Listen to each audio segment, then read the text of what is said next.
Pada video kali ini kita akan bahas topik bahasan baru masih seputar AI. Topiknya itu seputar searching ya, atau pencarian pada AI. Wah, menarik nih. Kira-kira gampang atau susah ya? Nah, mari kita belajar sama-sama ya. Seperti biasa, mari kita belajar beredukasi bersama Mutiara. Nah, ini adalah topik yang akan kita bahas pada video kali ini. Silakan disimak bersama-sama. Pertama-tama kita harus tahu dulu nih pengertiannya. Jadi, dalam dunia AI, mencari atau search itu bukan hanya mencari ibaratnya kayak nyari kunci yang hilang, bukan. Tapi melainkan kita akan menganalisa proses sistematis untuk menemukan urutan aksi yang membawa kita dari titik awal atau kita sebut dengan initial state ke tujuan yang kita inginkan atau goal state-nya. Jadi kita akan lihat proses sistematisnya dari awal hingga akhir proses pencarian itu bisa berlangsung. Mari kita ambil sebuah contoh ya. Mari kita bayangkan Anda atau kita sedang bermain puzzle atau mencari rute terpendek pada peta. Nah, itulah inti dari problem solving pada AI. Jenis-jenis search pada AI. Yang pertama adalah uninformed search atau pencarian buta. Disebut buta karena algoritma ini tidak mempunyai informasi tambahan mengenai seberapa jauh mereka dari tujuan. Mereka hanya mengikuti aturan yang sudah ditentukan. Yang kedua adalah informed search atau pencarian terbimbing. Algoritma ini lebih cerdas karena menggunakan heuristik atau HN, yaitu fungsi estimasi atau tebakan pintar tentang jarak yang tersisa menuju tujuan. Yang ketiga ada local search atau pencarian lokal. Berbeda dengan algoritma lain yang mencari jalur, local search hanya peduli pada hasil akhir yang terbaik. Ini sering digunakan untuk masalah optimasi, contohnya kayak menyusun jadwal kuliah yang paling efisien. Nah, kita akan bahas jenis dari uninformed search atau pencarian buta ya. Yang pertama ada breadth first search atau BFS. Dia mencari secara melebar. Semua kemungkinan di satu level diselesaikan dulu terlebih dahulu sebelum pindah ke level yang lebih dalam. Kelebihannya, dia pasti ketemu solusinya atau komplit. Kekurangannya ya boros memori karena semua jalur harus diingat. Ibaratnya kayak kita mencari satu titik, nah kita harus menganalisa mana nih yang kira-kira memungkinkan untuk menemukan solusi tersebut gitu. Yang kedua namanya depth first search atau DFS. Dia mencari secara mendalam, masuk ke salah satu cabang hingga mentok titiknya, karena kan depth itu dalam ya, sampai titik akhirnya, titik ujungnya. Baru balik lagi backtrack ya. Kalau misalnya nggak ketemu, ya cari lagi ya, jalur yang lain sampai mentok baru balik lagi gitu. Kelebihannya lebih hemat memori dan lebih terukur karena sampai ujung, tapi kekurangannya bisa tersesat di jalur tak terhingga dan tidak menjamin solusi yang terbaik. Yang ketiga namanya Uniform Cost Search atau UCS. Mirip seperti BFS, tapi selalu memilih jalur dengan biaya baik itu harga ataupun jarak termurah dari titik awal. Salah satu contohnya ada namanya Dijkstra. Ya, Dijkstra ini dikenal sebagai bentuk umum dari UCS. Bedanya kalau Dijkstra itu biasanya digunakan untuk mencari jalur terpendek dari satu titik ke semua titik yang lain. Sedangkan kalau UCS kalau sudah ketemu ya berhenti, udah sampai goal state ya berhenti gitu. Next yaitu jenis informed search atau pencarian terbimbing. Ini ada beberapa macam. Yang pertama namanya greedy based first search ya. Jadi dia hanya peduli pada tebakan jarak terdekat ke tujuan. Ibaratnya berjalan hanya dengan melihat kompas tanpa peduli seberapa jauh jalan yang akan dilewati gitu ya. Atau mungkin misalnya ya udahlah pokoknya jalan aja dulu, entah pakai GPS atau apa, tapi dia punya gambaran panduan jalannya gitu. Makanya ada informed search. Jadi ada gambaran informasi yang bisa kita lihat untuk mencapai tujuannya. Nah, selanjutnya adalah E-Search atau A-Star atau A bintang ya. Dia algoritma yang paling populer dan efektif. Ini sudah dibahas di mata kuliah AI juga di video sebelumnya yang seputar sorting ya di video sebelumnya. Rumusnya masih sama yaitu Fn sama dengan Gn ditambah Hn, di mana Gn itu adalah biaya yang sudah ditempuh dari awal atau cost-nya. Hn adalah estimasi sisa biaya atau cost ke tujuan. Sifatnya sangat optimal selama tebakan heuristiknya tidak berlebihan atau admissible. Ada beberapa variasi dari A-Search atau A-Star. Karena A-Star ini sangat boros memori, muncul variasi untuk mengatasinya. Yang pertama ada IDA ya, Iterative Dipping A ya. Jadi variasi yang membatasi pencarian berdasarkan skor biaya atau F-Cost, bukan kedalaman. Ini sangat hemat memori karena bekerja seperti DFS, tetapi tetap pintar seperti A-Star.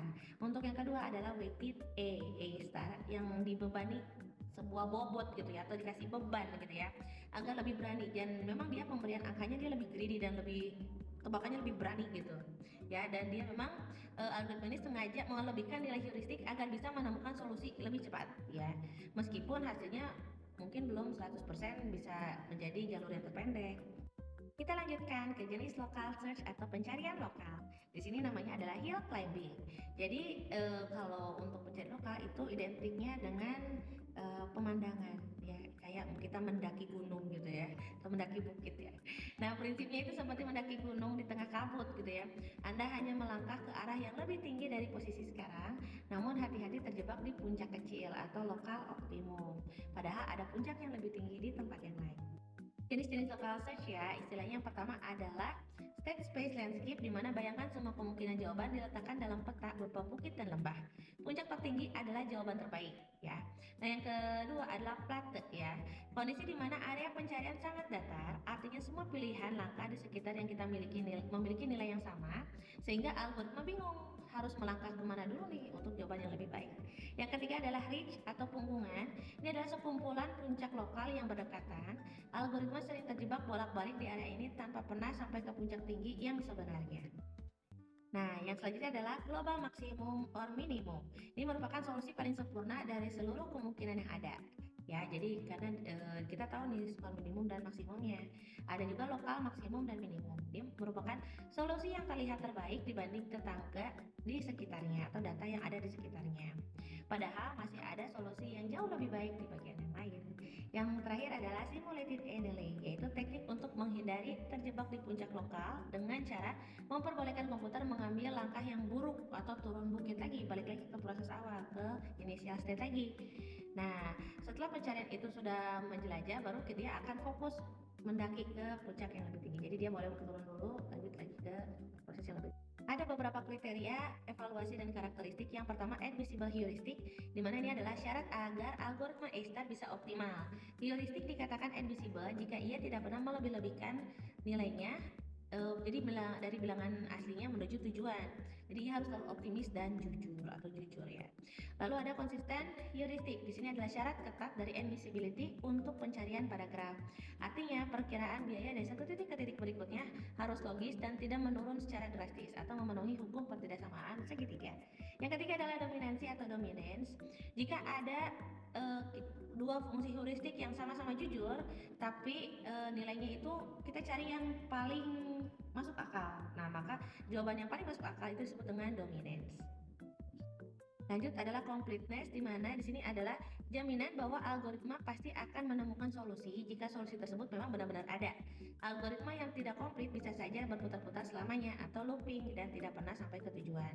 Yang terakhir adalah optimality, di mana jaminan bahwa algoritma akan menemukan solusi yang terbaik, misalnya rute yang paling pendek atau biaya yang paling murah di antara semua solusi yang ada. Kebetulan ini nggak cukup, nanti kita lanjut ke part 2. Hai semuanya, ini merupakan part 2 video pembahasan seputar searching. Jadi silakan disimak part satunya dulu untuk yang belum supaya lebih mudah dipahami. Mari kita bahas sama-sama. Oke, mari kita bahas mekanisme algoritma searching pada AI. Yang pertama ada namanya open list. Dia adalah daftar antrian titik-titik yang sudah ditemukan tetapi belum sempat diperiksa atau dijelajahi. Nah, lawannya yaitu closed list, yaitu explore set. Jadi adalah buku catatan yang berisi titik-titik yang sudah selesai dijelajahi, gunanya agar komputer tidak berputar-putar di tempat yang sama atau menghindari loop. Jadi biasanya suka ada list dan proses yang sudah selesai itu namanya closed list. Kalau yang proses yang belum itu namanya open list ya.